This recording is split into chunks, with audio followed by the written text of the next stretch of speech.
Prepare-se para ser impactado.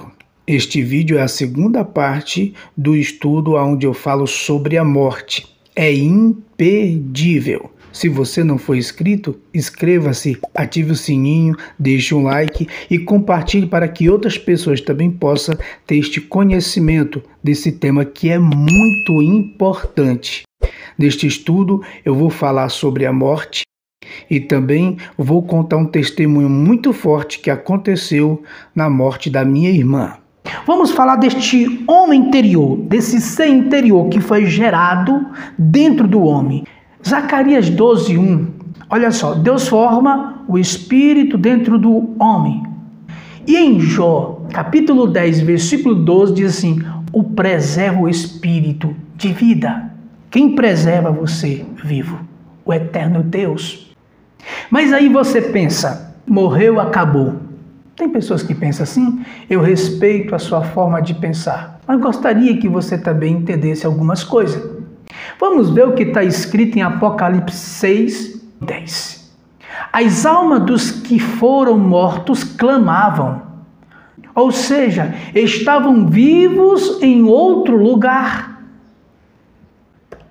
Isso mostra que eles estão vivos espiritualmente em outro lugar. O espiritual é a parte mais importante do ser humano. Você está cuidando da sua vida espiritual? Como que está a sua vida espiritual diante de Deus? Quais são suas prioridades? As coisas da terra ou as coisas do céu? As coisas são mais importantes para você do que as pessoas? Pense nisso. Porque nós precisamos priorizar as coisas que são lá de cima. Veja também o que está escrito em Lucas 16:23. E no inferno ergueu os olhos, estando em tormentos, e viu ao longe Abraão e Lázaro no seu seio. Eu quero trazer uma explicação rapidinha desta palavra. Primeiro, uma pessoa temente a Deus morre. O outro que não temia o Senhor morre, mas vivia nos prazeres da vida, fazendo tudo que agradava os seus olhos e desprezava o que era de Deus. Agora esse homem morre e ele vai para onde? Para o inferno, para o lugar de tormento. E eu quero trazer uma explicação porque eu sei que algumas pessoas vão dizer, não, mas inferno quer dizer sepultura. Isso no sentido físico, pode até você compreender dessa forma. Mas eu te pergunto, você já ouviu alguém gritar de dentro da sepultura, estando morto? Não. O corpo morreu, saiu, o ser espiritual do homem saiu, ele cai morto. Então vamos entender isso no decorrer desse estudo. Você também pode questionar dizendo que isso é uma parábola, mas se você estudar, parábola não tem nome de pessoas, não cita nome de pessoas. E aqui tem o nome de Lázaro. Outra coisa que você deve levar em consideração é que mesmo que fosse uma parábola, não perderia a essência, o conteúdo tinha a mesma validade, como se fosse algo que tivesse acontecido real. Mas aqui nos leva a entender que é algo real que aconteceu. O ser vivo, quando sair dessa cápsula, ele continua sentindo dor. Prova que este homem perdeu o paraíso e estava no inferno, clamando, pedindo por misericórdia. E logo vai ter alguém que vai dizer assim, mas Deus é tão bom, Deus é amoroso, nós estamos no tempo da graça. Como que pode isso ser real, ser verdadeiro, de alguém para o inferno? Deixa eu te explicar uma coisa para você entender. Porque no meu ponto de vista, tem muitas pessoas por aí pregando um evangelho falso. Uma graça que verdadeiramente é uma desgraça na vida das pessoas. Um evangelho que não tem renúncia, que não tem mudança, não é um verdadeiro evangelho. E para você entender que isso não é a falta de amor de Deus para com o ser humano. Não, jamais. Eu vou te explicar para você entender. Imagine você comigo, que bem aqui do meu lado, desse lado, tem um buraco. E nesse buraco tem fogo. Só existe esse caminho. Não existe outro. Mas de repente, chega aquele que é amoroso e diz assim: eu vou enviar o meu filho. Um novo caminho, o caminho da graça. Eles não merecem, mas o meu amor é tão grande. Eu estou amando este mundo de tal maneira que eu vou enviar o meu filho, uma porta de escape, a porta da salvação, e vou colocar diante dos homens. Aí veio Jesus: arrependei-vos, porque é chegado o reino de Deus.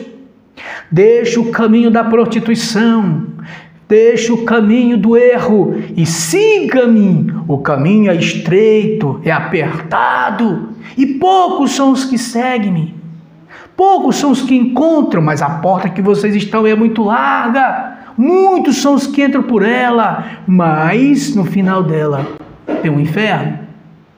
Nesse sentido, para você entender, agora está aqui o amor de Deus desse lado, a misericórdia, o perdão de Deus está desse lado, a porta da salvação está aberta, mas o inferno está do outro lado.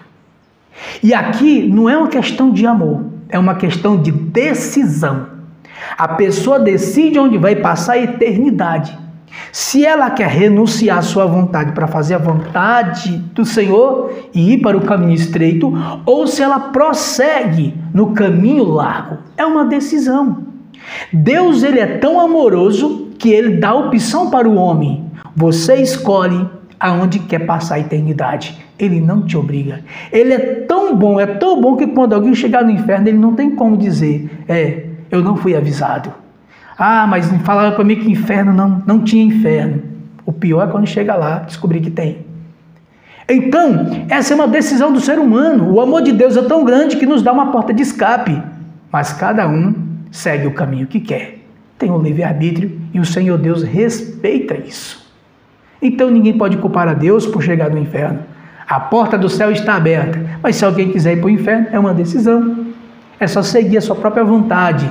Então, vale a pena fazer a vontade de Deus.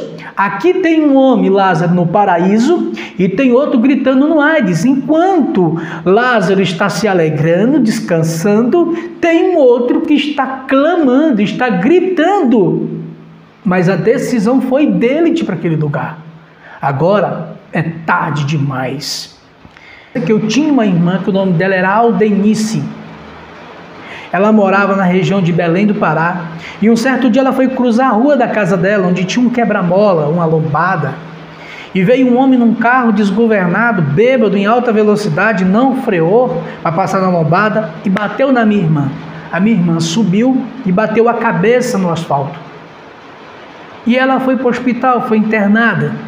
Quando ela voltou, a consciência, a gente conseguiu ligar, ela atendeu o telefone. Perguntando como ela estava, ela disse: eu estou bem. Eu estou sentindo dor na cabeça, não consigo ainda andar, mas eu estou bem. Eu vou falar o que aconteceu comigo. Aí ela contou o que aconteceu, que o carro bateu nela. Quando o carro bateu nela, que ela bateu no chão, ela disse que o ser espiritual, a alma dela, o espiritual que é gerado dentro do ser humano, saiu. Quando saiu, ela disse que viu o corpo dela no chão. Olha só como isso é interessante. Viu o corpo dela no chão e ela aproximadamente 4, 5 metros olhando para o corpo dela. E ela pedia para Deus: deixa eu voltar para o meu corpo. Ela estava afastada do caminho do Senhor. Deixa eu voltar para o meu corpo. E ela ficou pedindo para Deus para voltar para o corpo dela, mas o corpo dela estava lá no chão. Chamaram a ambulância, colocaram o corpo dela dentro da ambulância e ela seguiu por cima da ambulância. Entrou no hospital, seguindo aquela ambulância e ficou próximo do corpo dela, pedindo para voltar para o corpo dela. Ela narrou isso, contou. Minha mãe sabe disso, minha família sabe disso. E o interessante é que Deus o permitiu que ela retornasse para o corpo dela. Quando ela retornou, ela voltou, começou a falar. Foi aí então que ela atendeu o telefone e falou dessa história. Ela se reconciliou ali naquele mesmo dia e no próximo dia ela passou mal e morreu. A morte o levou. Mas ela teve um encontro, ela teve a oportunidade de ter um encontro com Deus. E eu dou glória a Deus porque Deus é maravilhoso. É importante você entender que quando a pessoa morre, o espírito não se extingue com a morte. Ele se separa do corpo, por isso que fala de separação do corpo, e toma destino diferente, conforme Eclesiastes 12, versículo de número 7. E veja também o que está escrito em 1 Reis 17, 22. E o Senhor ouviu a voz de Elias, e a alma do menino tornou a entrar nele, e reviveu. Elias orou, o Senhor atentou para a oração de Elias, e de repente o espírito volta, e agora o menino reviveu. Viu que quando se separou a alma do menino, o menino morreu? Quando se juntou a alma do menino, o menino reviveu. Que interessante, né? Para o povo do Antigo Testamento, a morte era algo que, na maioria das vezes, estava condicionada à desobediência, conforme está escrito em Deuteronômio 30, versículo 15 a 19. E claro, é bem importante você entender que a desobediência tem levado muitas pessoas antecipadamente para a morte e, consequentemente, muitos para o inferno.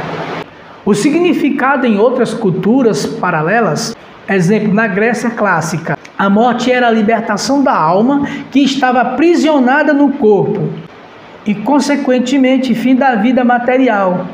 E não havia nenhum conhecimento sobre o além do túmulo.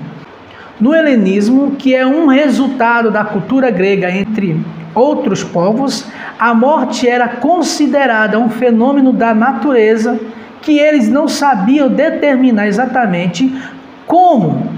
E havia várias correntes filosóficas de pensamento sobre o assunto. Isso acontece, claro, até hoje. E no Novo Testamento? Aqui alistamos vários aspectos. A morte era um processo natural, porém não originário de Deus, mas do diabo. Em 1 Coríntios, capítulo de número 15, versículo 25 e 26, o apóstolo Paulo trata a morte como uma inimiga, e Jesus veio para derrotá-la, para vencê-la. Obrigado por assistir a segunda parte desse estudo, onde eu falo sobre a morte. Deus abençoe a sua vida e a sua família. Não esqueça de deixar o seu like e de conferir a sua inscrição. Se você ainda não assistiu a primeira parte, que é muito importante sobre esse tema, aconselho que assista, que com certeza você vai entender ainda mais sobre esse lindo tema. Deus abençoe a sua vida e até o próximo vídeo, a terceira parte, que também vai ser impactante. Deus abençoe.